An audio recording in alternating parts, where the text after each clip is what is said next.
Hello friends, easy GS में आपका स्वागत है। मैं दीपक कुमार भट्ट आपको सौर मंडल के कुछ अनछुए पहलुओं पर ध्यान केंद्रित करना चाहता हूँ। आप देखिए, इसमें से बहुत सारे क्वेश्चन पूछे जाते हैं। जैसे कुछ पॉइंट मैंने पहले ही बताया था। एक तो बताया था सौर मंडल अस्तित्व में कब आया, तो 4.6 या कहीं कहीं पे लिखता है 4.5 अरब वर्ष पूर्व। जैसा कि बिहार दरोगा में लिख दिया था, बिहार सब इंस्पेक्टर में लिखा था, क्वेश्चन में पूछा था और ऑप्शन में था 4.5 अरब वर्ष पूर्व। अक्सर जगह पर मैंने देखा है 4.6 अरब वर्ष पूर्व। उसमें आपको घबराने की जरूरत नहीं है। अगर दोनों ऑप्शन रहेगा तब आप 4.6 अरब वर्ष पूर्व भी मारेंगे। कहीं कहीं पर लगभग वैल्यू लिख दिया जाता है 5 अरब वर्ष पूर्व, कहीं लगभग वैल्यू चलता है। आप ये भी याद रखेंगे। पृथ्वी अपने अस्तित्व में कब आई? पृथ्वी अपने अस्तित्व में 3.6 अरब वर्ष पूर्व अस्तित्व में आई। अस्तित्व में आने का मतलब क्वेश्चन उठता है। तो सारे प्लैनेट गैस से बने हैं, क्योंकि हमारा सूर्य खुद भी गैस से बना है, गैलेक्सी गैस से बनी है, पूरा यूनिवर्स गैस से बना है। तो आपके मन में क्वेश्चन उठता जरूर होगा कि ये गैस से पृथ्वी बनी, तो फिर ये चट्टान, ये मिट्टियाँ कैसे बने, ये पानी कैसे बनी? तो फ्रेंड्स, वो सारे गैसें थी, बहुत कम मात्रा में थी, उनसे रिएक्शन हुए और उन गैसों के मिश्रण से, रिएक्शन से बहुत सारे तत्व का निर्माण हुआ, बहुत सारे तत्वों का निर्माण हुआ। और जब आपको पता है कि जब गैस ठंडा होता है तो लिक्विड में कन्वर्ट हो जाता है, और जब लिक्विड ठंडा होता है तो वो सॉलिड में कन्वर्ट हो जाता है। आप पानी के रूप में एग्जांपल ले लीजिए। पानी को उबालिएगा, देखिएगा, उबालिएगा तो वेपर बनता है, वाष्प बनता है, और वो वाष्प आप घर में प्रैक्टिकल कर सकते हैं। वाष्प के ऊपर हाथ रख दीजिए, जहाँ पे आप गर्म कर रहे हैं उसके कंपेयर में, उसके तुलना में आपका हाथ ठंडा है, ठंडा के संपर्क में आया तो फिर से पानी बन गया। और पानी बनने के बाद उसी पानी को अगर आप फ्रिज में रख देते हैं तो वो सॉलिड बन जाता है, अर्थात बर्फ बन जाता है। वो तो केवल पानी का एग्जाम्पल है। बाकी सारी गैसें इसी रूप में चट्टानों में, रॉक्स में कन्वर्टेड हो गई या फिर मिनरल्स बन गए। कई गैसें थी, सब गैसों का आपस में रिएक्शन हुआ। 1-2 वर्षों में नहीं बनी है पृथ्वी, 1-2 वर्षों का रिएक्शन नहीं है, 1 अरब वर्ष तक ये एक्शन रिएक्शन होते रहे। आप यहां पर देखिए, 4.6 अरब वर्ष पूर्व सूर्य अस्तित्व में आया, सौरमंडल अस्तित्व में आया। अब पृथ्वी को अपने अस्तित्व में आने में 3.6 वर्ष में पूर्व अस्तित्व में आई। तो 4.6 में 3.6 माइनस करते हैं तो 1 अरब साल होता है। 1 अरब साल में पृथ्वी अस्तित्व में आई है, अर्थात ये जो रॉकी मटेरियल है, ठोस मटेरियल है, उसका निर्माण हुआ है। अब ये भी एग्जांपल आपको दिया हमने कि प्लूटो सौरमंडल से बाहर हुआ 2006 में, ये भी एक क्वेश्चन पूछा गया है। ये सब 2-3 टॉपिक्स आप याद रखेंगे। हमने पृथ्वी का अस्तित्व मानने के बाद ये लिख दिया है गैस, लिक्विड और सॉलिड। गैस ही कन्वर्ट होकर के लिक्विड बना और लिक्विड कन्वर्ट होकर के सॉलिड बना, और फिर ये सॉलिड जो रॉकी मटेरियल है, चट्टान है, उनसे मिट्टी का निर्माण हुआ और मिट्टी से आप देख रहे हैं एग्रीकल्चर वगैरह विकास हुआ। अब इसको पता कैसे करते हैं?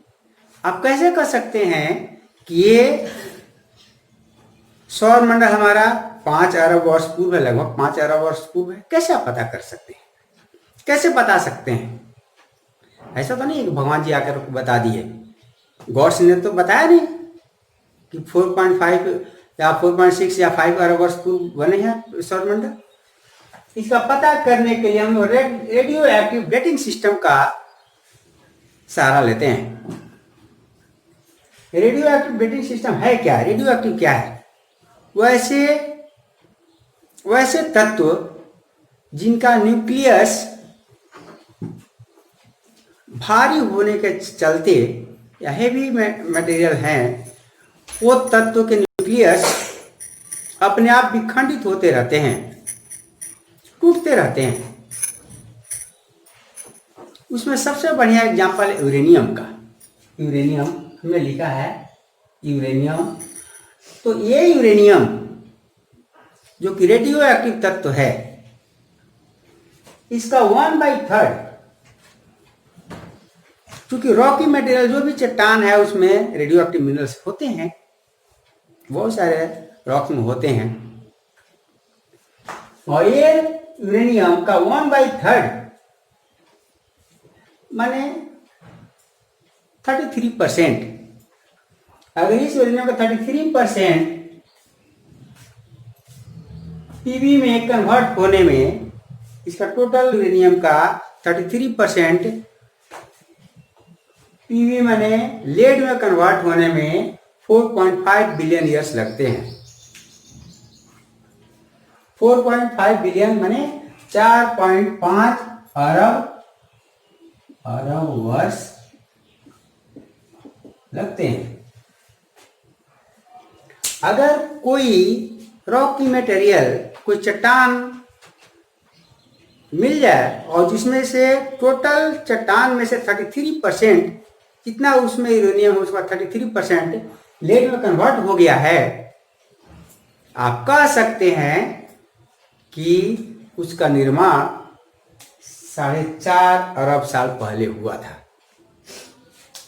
यही तो हुआ।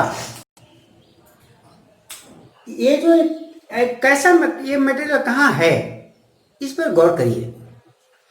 उल्का पिंड जो है आपका, उल्का पिंड आसमान से, अंतरिक्ष से आता है हमारे पृथ्वी ग्रह पर, और उसके मटेरियल का फाइंड आउट किया गया तो पता चला कि वो उसमें 33% एटम, यूरेनियम के एटम चेंज हो चुके हैं। दैट मीन्स वो 45 अरब साल पहले बना होगा। अब ये उल्का पिंड कहाँ है? ये उल्का पिंड आसमान से गिरते हैं और आसमान में मंगल और बृहस्पति, मार्स और जुपिटर के बीच स्थित हैं, ग्रह नहीं बन पाए। वही उल्का पिंड है, वही क्षुद्र ग्रह हैं। ये भी सूर्य का चक्कर लगाते रहते हैं, और ये कभी कभी अपने कक्षा से छिटक जाते हैं, वेलोसिटी या किसी आपस में टकराने की वजह से, और वो दूसरे ग्रहों पर गिरते हैं जाकर के। तो यही उल्का पिंड आकर के गिरा हुआ मिला है कहीं पे, और उसी को पता करने पर पता चलता है कि 4.5 अरब साल पहले बना था। हमारे यहाँ भी गिरते रहता है। अभी 4-5 महीना पहले दरभंगा में एक उल्का पिंड गिरा था, लेकिन सबसे पुराना उल्का पिंड जो मिला वो 4.5 अरब वर्ष पहले का बना हुआ था। इसको हमने पता किया यूरेनियम एटम के परमाणु से। दूसरा, पृथ्वी पर भी, ये तो उल्का पिंड है, बाहर से आया, ऊपर से आया, आसमान से आया। पृथ्वी पर भी कुछ ऐसे चट्टान मिले हैं जो सबसे पुराने हैं। वो सबसे पुराना चट्टान 3.7 अरब वर्ष पुराना चट्टान मिला है ग्रीनलैंड के समुद्र में मड के रूप में। ग्रीनलैंड यूरोपियन कंट्री के पास है और उसके समुद्र में चारों तरफ समझिए कि दूसरा चट्टान है और बीच में कोई दूसरा चट्टान मिल जाए। आप सोचिए कि अगर चारों तरफ परतदार चट्टान हो, 10 किलोमीटर एरिया के बीच में मान लीजिए कि परतदार चट्टान है, सेडिमेंट्री रॉक्स है और बीच में कहीं पर अगर मान लीजिए इग्नियस रॉक्स मिल जाए, अग्निय चट्टान मिल जाए, तो निश्चित रूप से वो अजूबा लगेगा। आखिर कहां से आया हो, तो उसके लिए तो सोचना ही पड़ेगा। अब सब लोग ऐसे एग्जाम्पल लीजिए, सब लोग टीनी मैन हैं, सब लोग छोटे छोटे बौने बौने लोग हैं और बौनों के बीच में एक लंबा आदमी आ जाए तो निश्चित रूप से सोचना पड़ेगा ये कहां से आया। उसी तरह से यहां भी है, ग्रीनलैंड के समुद्र में एक अजूबा चट्टान मिला, सबसे पुराना चट्टान मिला जो कि आसपास के चट्टानों से बहुत पुराना था। उसको पता किया गया तो पता चला कि 3.7 अरब वर्ष पूर्व बना था। तो ये है उल्का पिंड पृथ्वी का निर्माण कैसे हुआ। अब देखिए उल्का पिंड आखिर होता क्या है, ये बड़ा कंफ्यूजन क्रिएट करता है कि एस्टेरॉइड, कॉमेट्स, मेटेराइट आखिर हैं क्या। ये तीनों चीज, ये तीनों एस्टेरॉइड आप देख रहे हैं, मेटेराइट देख रहे हैं और कॉमेट देख रहे हैं, ये सारे मंगल और बृहस्पति के बीच ही घूमते रहते हैं, मार्स और जुपिटर के बीच ही घूमते रहते हैं, छोटे छोटे टुकड़ों में। अब अंतर क्या है, एस्टेरॉइड लिख दिया हमने यहां पर बिटवीन मार्स एंड जुपिटर।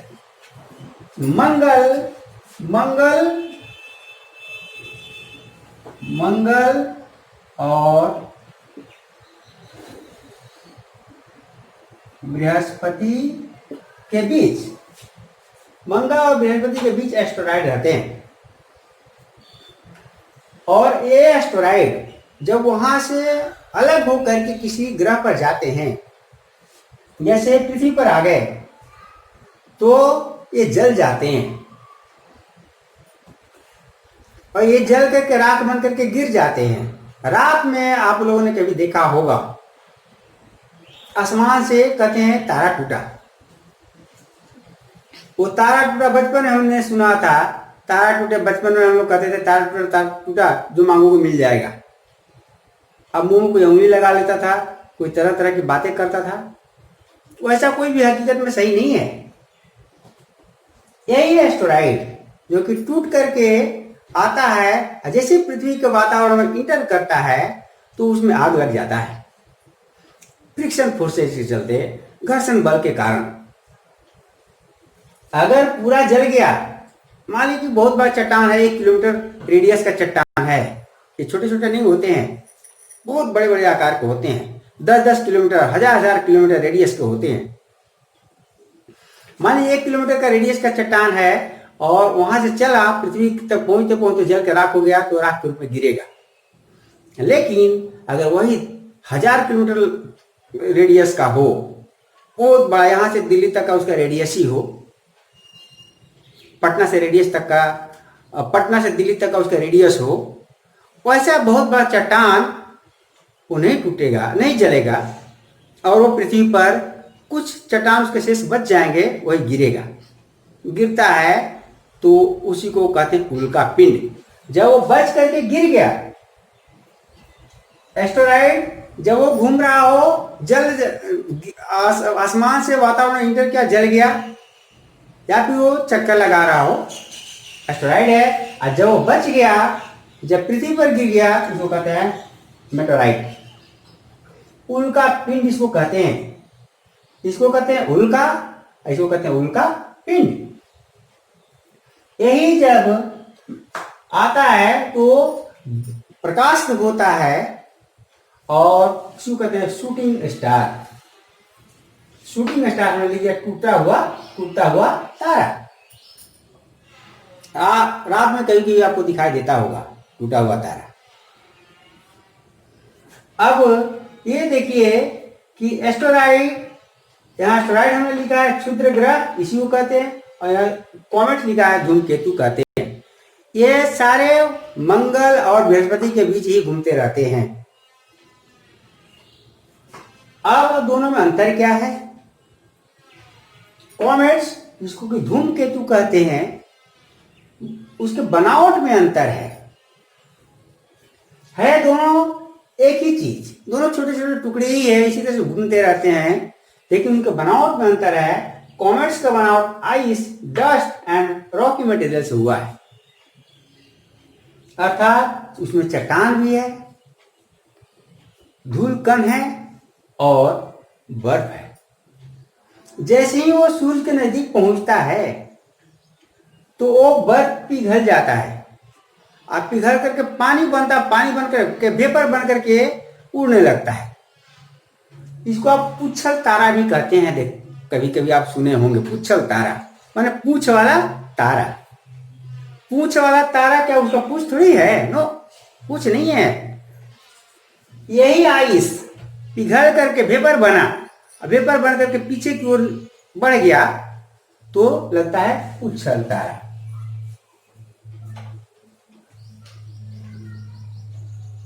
पुच्छल तारा। और ये एस्टेरॉइड या क्षुद्र ग्रह, एस्टेरॉइड क्षुद्र ग्रह भी कहते हैं इसको।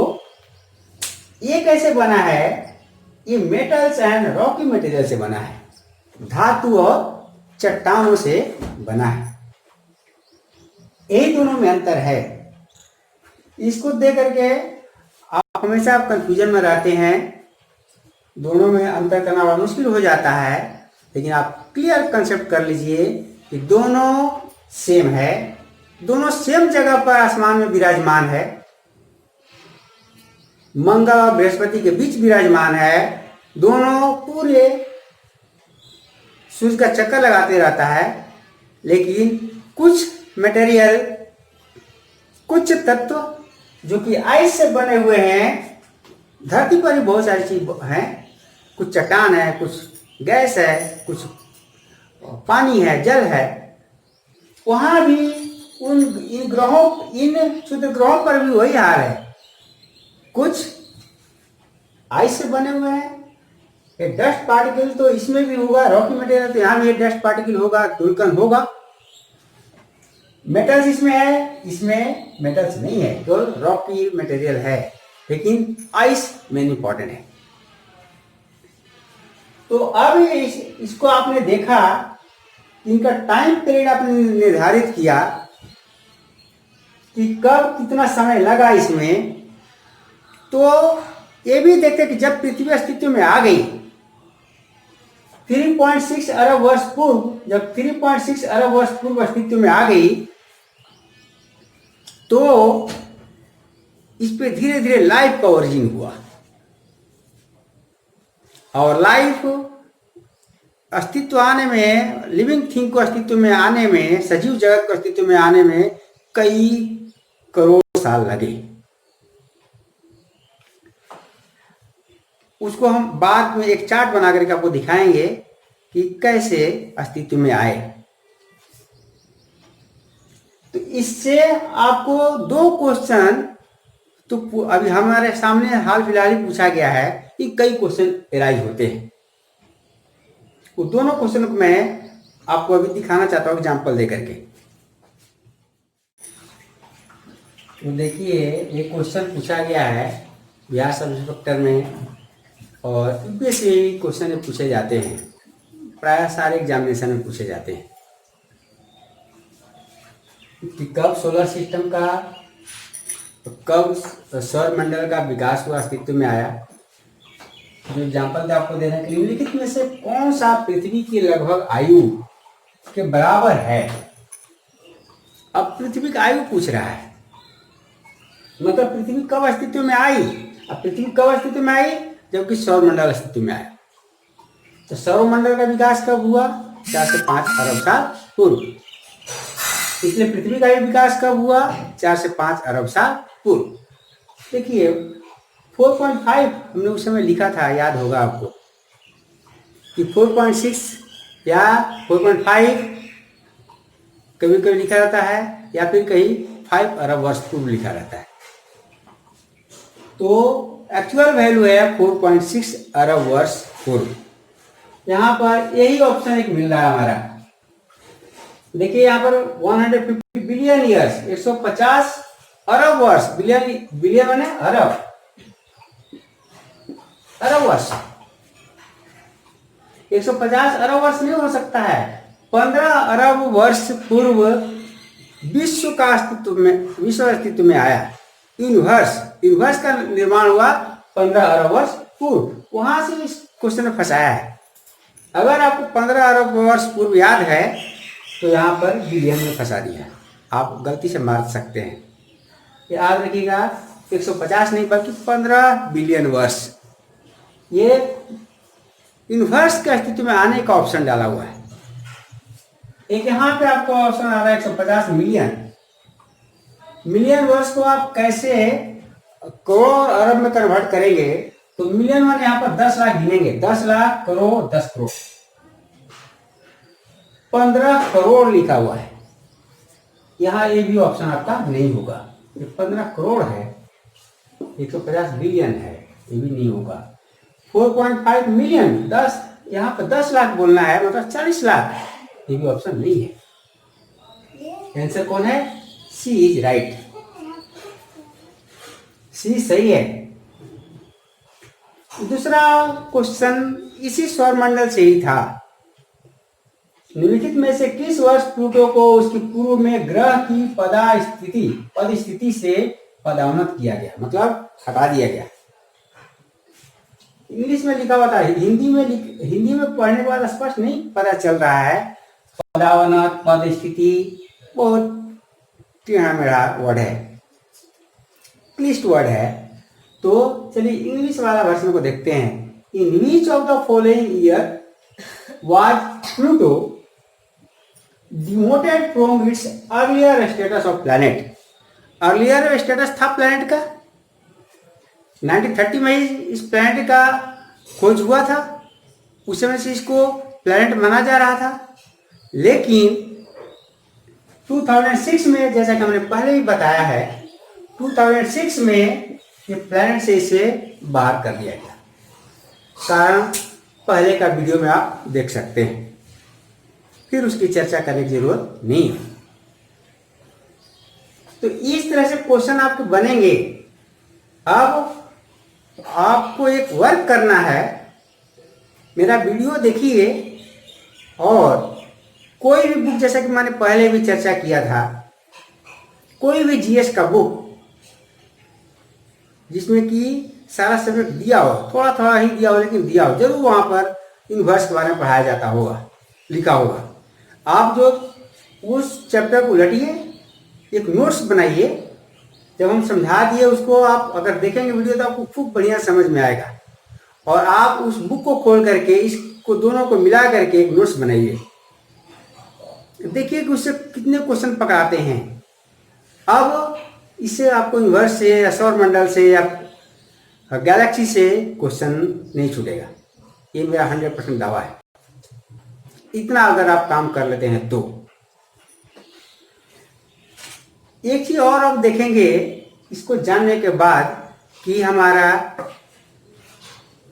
पृथ्वी पर लाइफ का ओरिजिन कैसे हुआ, और उसके पहले एक चीज जानने का कोशिश करेंगे कि सूर्य एक परिवार है कैसे।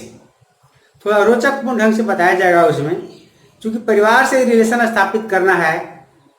सूर्य एक नॉन लिविंग थिंग, निर्जीव पदार्थ, और उससे एक लिविंग थिंग की उत्पत्ति होती है। इस पृथ्वी पर देख रहे हैं जितने भी प्लांट्स हैं, पौधे हैं, जानवर हैं, मनुष्य है, बहुत सारे बैक्टीरिया, वायरस हैं, इनकी उत्पत्ति होती है। तो हम अपने में तो मानव का तो परिवार है, लेकिन सूर्य को परिवार क्यों कह देते हैं? कोई ना कोई तो कारण होगा कि सूर्य को परिवार क्यों कहा जाए, तो जरूर कुछ न कुछ हमने समानता ढूंढी है। मेरे भी दिमाग में एक बातें आ रही थी, जिस दिन हम लोग विश्व परिवार दिवस मना रहे थे, इंटरनेशनल फैमिली डे मना रहे थे, उसी दिन मेरे दिमाग में बातें उठ रही थी कि आखिर सूर्य को परिवार क्यों कहा जाता है। अगला वीडियो में हम लोग सूर्य को परिवार क्यों कहते हैं आपको बताएंगे और उसी समय ये भी चर्चा करेंगे कि इस धरती पर ओरिजिन कैसे हुआ, लिविंग थिंग का ओरिजिन कैसे हुआ। Thank you very much.